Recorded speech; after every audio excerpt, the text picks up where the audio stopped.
Imagine a world where your actual, literal financial worth is calculated entirely by your job title. And if a crime happens on your street, you and your neighbors are legally forced to hunt down the murderer yourselves or pay a massive fine. Well, welcome to 11th century Anglo-Saxon England. It begs a pretty huge question, right? How exactly do you govern a whole country, collect taxes, pass laws, and run an army without any modern civil service? No internet, no rapid communication. I mean, to our modern brains, it sounds absolutely impossible. Okay, let's dive right into this explainer and see how they pulled it off. We're going to take a journey straight down the Anglo-Saxon pyramid of power. We'll start at the top with the king and central government, then move down to the powerful earldoms. Look at local rule through shires and hundreds, examine their military might with the fyrd, and finally hit ground level with crime, justice, and war guild. So, starting right at the top, Section 1, the king and central government, the absolute peak of the pyramid. Now, the king was the ultimate lawmaker and the undisputed defender of the realm. But he couldn't govern all by himself. He relied heavily on rewarding his nobles with huge tracts of land.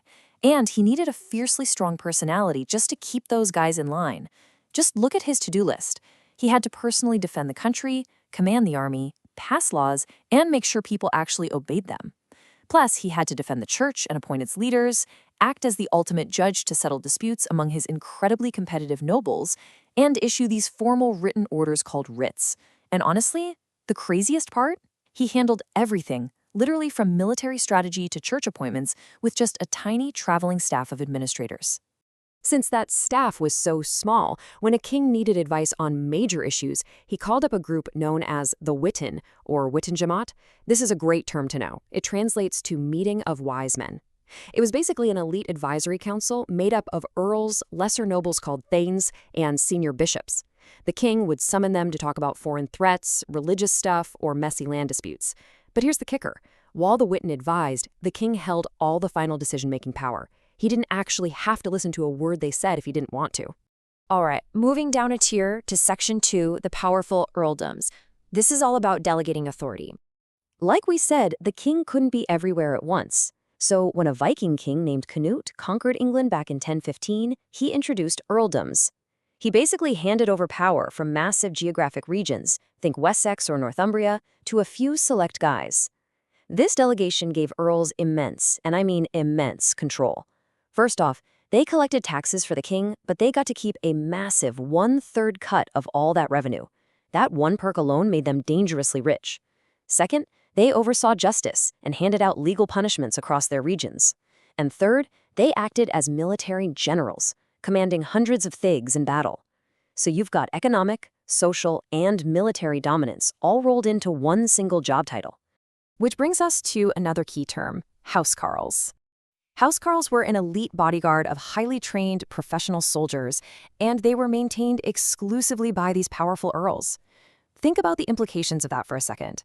Having a private, full-time standing army made the earls a crucial military asset for the king when he needed to go to war, sure. But it also made them a terrifying potential threat to the throne if they ever decided to, say, rebel. Let's look at a quick anecdote to see exactly how extreme this unchecked regional power could get. Back in 1055, a guy named Tostig Godwinson became the Earl of Northumbria. Now, his region was absolutely plagued by murderous bandits, so Earl Tostig relentlessly hunted them down. If you were just an ordinary thief, he had you killed. If you were a thief from a noble family, he had you ruthlessly mutilated. I know, incredibly brutal, but it actually worked. He wiped out the bandit problem and made travel safe again. But, as you might guess, there was a massive downside to this system. The exact same power Tostig used to clean up the streets, he ended up using to line his own pockets. He started totally abusing his authority, extorting wealthy families by threatening to falsely label them as bandits unless they paid him these hefty bribes. His corruption got so toxic that eventually, his own people, the very thanes he commanded, rose up in protest and actually forced him into exile in 1065. Which takes us a bit further down the pyramid to Section 3, shires and hundreds, local administration. So, earldoms were huge and obviously hard to manage.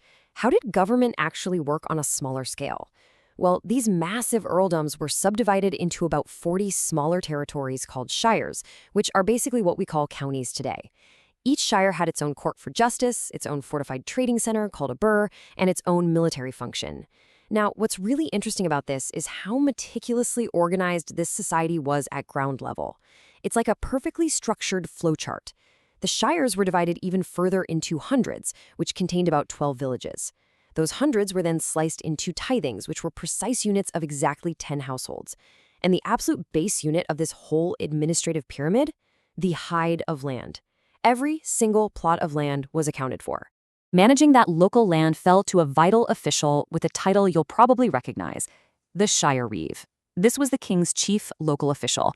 And yep, say it fast enough, and it's where our modern word, sheriff, comes from. The Shire Reeve was truly the boots on the ground. They were the ones out there collecting the king's taxes, enforcing the law in the Shire court, and gathering up local troops when a war broke out. Whenever the king sent out one of those written orders, the writs, the Shire Reeve was the guy unsealing it and making it happen. All right, on to Section 4, Military Might. The Fyrd, or the Anglo-Saxon Army. Speaking of gathering troops, we really need to look at how this detailed system physically defended the country from invasion. The absolute key here was the Fyrd. The Fyrd was the Anglo-Saxon army, and it was raised through a strict, frankly brilliant, obligation tied directly to land ownership. For every group of 5 hides of land, the people living there absolutely had to provide one fully equipped fighting man. Think about how clever that is. The physical land of England itself was mathematically responsible for funding and providing the kingdom's defense. But it wasn't a one-size-fits-all army. You had 2 distinct forces within the Fyrd. On one hand, you had the select Fyrd. These were the elite, well-equipped things. They trained together, had top-notch weapons and armor, and could be deployed absolutely anywhere in England to fight for the king. On the other hand, you had the general Fyrd. This was your local populace, everyday farmers basically, who were gathered strictly to fight within their own local area, just to defend their immediate homes against sudden immediate threats. But there was a catch, and it all comes down to one vital number: 40. 40 days was the absolute maximum amount of time the select Fyrd could serve before they had to be disbanded and sent back home. Why the hard limit? Because the stakes were literally life and death. If these men stayed away fighting for too long, especially during harvest season, the kingdom's entire agricultural system would completely collapse. Crops would rot in the fields, and the whole country would starve. So timing was everything. Finally, we hit the ground level. Section 5, Crime, Justice, and Wergold. Keeping the peace. We've talked about fighting off foreign armies, but how did this highly structured society deal with its own local criminals? Well, they used a concept called collective responsibility. Let's walk through how community policing actually worked. Step 1, a crime happens in the village. Step 2, the victim loudly raises what was called a hue and cry. They literally just yell out for help. Step 3, everyone in the local tithing, remember that precise group of 10 households we talked about, must immediately drop their tools and hunt down the criminal. If they refuse to help or if the criminal somehow gets away, the entire tithing has to pay a really harsh fine. So everyday people were legally forced to police each other. No modern police force required. But what happens in a worst-case scenario, like murder? Traditionally, a murder sparked a blood feud. The victim's family would hunt down and kill the murderer, which would trigger revenge from the murderer's family, and it would just go on and on for generations. To stop this vicious cycle, they invented this crucial concept: wergild. Wergild was a system of financial compensation paid directly to a victim's family by the offender. By quite literally putting a price tag on a human life, the government put a stop to these endless, bloody family feuds and maintained social stability.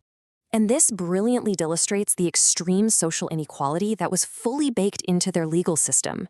Just think about this breakdown. If you killed a ceorl, a peasant, you owed their family 20 shillings. If you killed a thane, a noble, the price immediately jumped to 1,200 shillings. But if you killed an earl or an archbishop, you owed a staggering 3,600 shillings. The law explicitly stated that your life's exact value was entirely determined by your social status. To make those numbers feel a bit more real to us today, historians estimate that a single 11th century shilling is roughly equivalent to 100 modern British pounds. Do the math on that one. A peasant's life was worth about 2,000 pounds. But an earl's wergild was worth around 360,000 modern pounds. That's a staggering difference. So we've explored this entire pyramid, from the wergild of an everyday peasant all the way up to the absolute power of the king, mediated by his wildly wealthy earls. But I want to leave you with a provocative question. If a king's power relied entirely on the loyalty of his dangerously rich earls, men who literally had their own private armies of housecarls and vast regional control, what happens when the king at the top of the pyramid is weak? What happens when a king like Edward the Confessor doesn't have the military muscle or the sheer personality to keep his earls in line?